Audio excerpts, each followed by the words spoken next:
One cold morning, you walk outside like you've done 1,000 times before. You're already running late. You unlock the car, sit down, turn the key or press the start button, and nothing happens. The dashboard lights flicker. The engine doesn't crank. The silence feels heavier than usual because in that moment, you already know today is going to be a problem. This is how winter claims car batteries. Not loudly, not dramatically, quietly, and without mercy.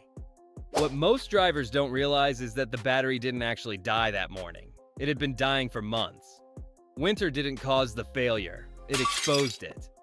Cold weather is not the killer. Cold weather is the judge.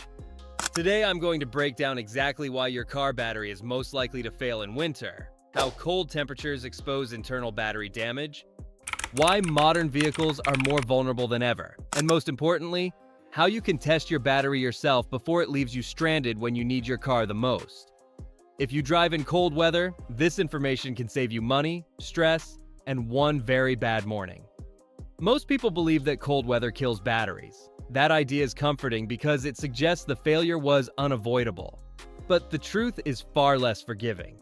Cold weather doesn't kill a healthy battery. It exposes a weak one. Your battery starts aging the moment it's installed.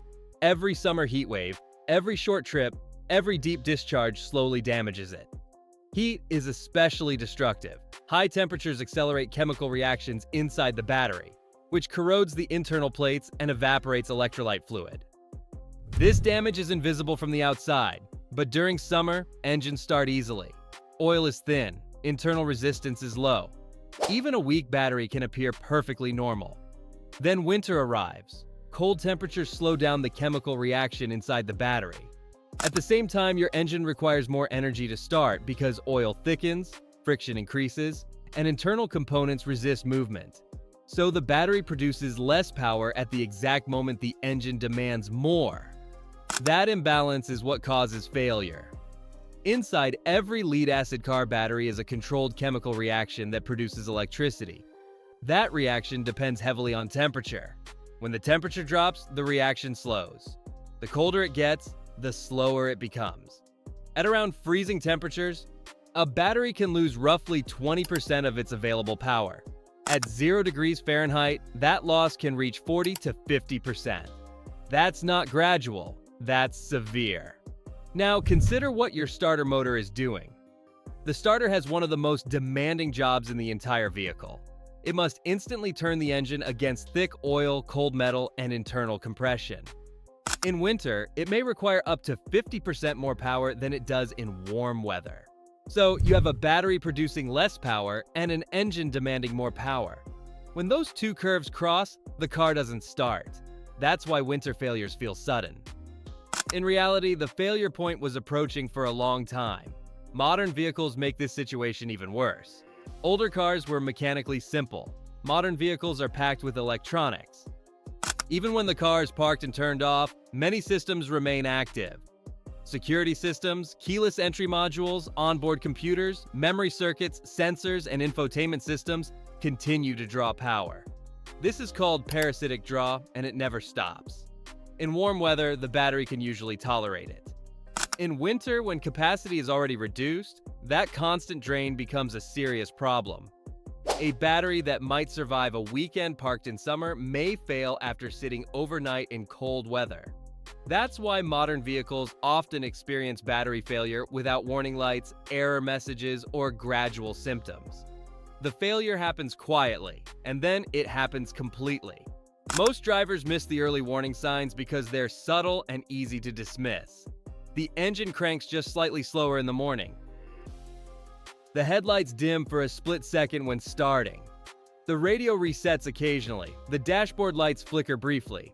People tell themselves it's normal. They blame the cold. They assume the car is just acting up. But batteries don't fail randomly. They fail predictably. One of the most telling warning signs is overnight weakness. If your car starts fine during the day but struggles after sitting overnight, that's not temperature alone. That's a battery losing its ability to hold charge. Another major warning sign is needing a jump start even once in winter. Many drivers treat this as bad luck. In reality, it's a declaration of failure. A battery that needs a jump in cold weather has already crossed the reliability line. Jump-starting a weak battery is one of the most misunderstood practices in car ownership. A jump start does not fix the battery. It only provides temporary external power to start the engine. Once the jumper cables are removed, you're relying on a battery that already proved it couldn't do its job. In cold weather, repeated jump starts can stress the alternator, overload electrical systems, and still leave you stranded later the same day. The alternator is designed to maintain charge, not resurrect dead batteries.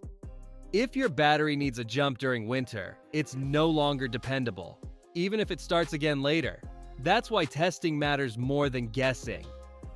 Let's talk about how to actually test your battery properly. The most accurate way to test a battery at home is with a digital multimeter. This simple tool removes uncertainty and tells you the truth. With the engine off and the battery cold, a healthy battery should read around 12.6 volts. This indicates a fully charged battery. A reading of 12.4 volts means the battery is partially discharged and borderline. At 12.2 volts, the battery is weak. Anything below 12.0 volts indicates a failing battery.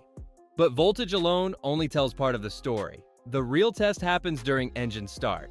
While someone starts the engine, watch the voltage reading. A healthy battery should not drop below 9.6 volts during cranking. If the voltage drops lower than that, the battery cannot supply enough current under load.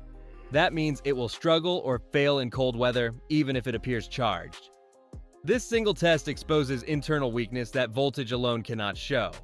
If you don't have a multimeter, there are still basic ways to identify problems. One simple method is a load observation test. Turn on the headlights with the engine off and leave them on for a couple of minutes. Then start the car.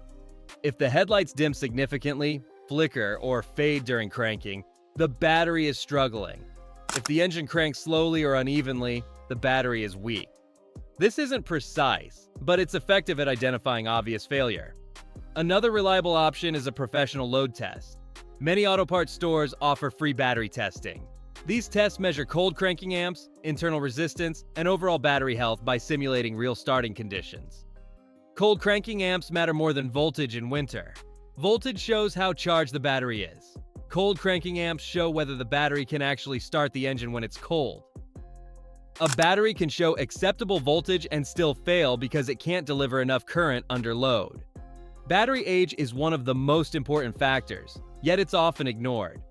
Most car batteries last 3 to 5 years under ideal conditions. Heat shortens that lifespan. Frequent short trips shorten it further. By the time a battery reaches 4 years old, its internal structure is already compromised, even if it appears to work normally. Winter doesn't care how the battery performed last summer. Cold weather exposes age instantly. If your battery is 4 years old or older, winter becomes a gamble. Even if it tests okay, its margin for error is gone. Replacing it before winter is not wasteful, it's preventative. There are ways to reduce battery stress during winter. Short trips are one of the biggest enemies of battery health. They don't allow the alternator enough time to fully recharge the battery. Longer drives help restore charge and reduce sulfation. Turning off accessories before starting also helps. Headlights, heated seats, defrosters, and infotainment systems draw power during cranking. Let the engine start first, then turn everything on. Battery terminal cleanliness matters more than most people realize. Corrosion increases electrical resistance, reducing available power when you need it most. Parking indoors helps significantly.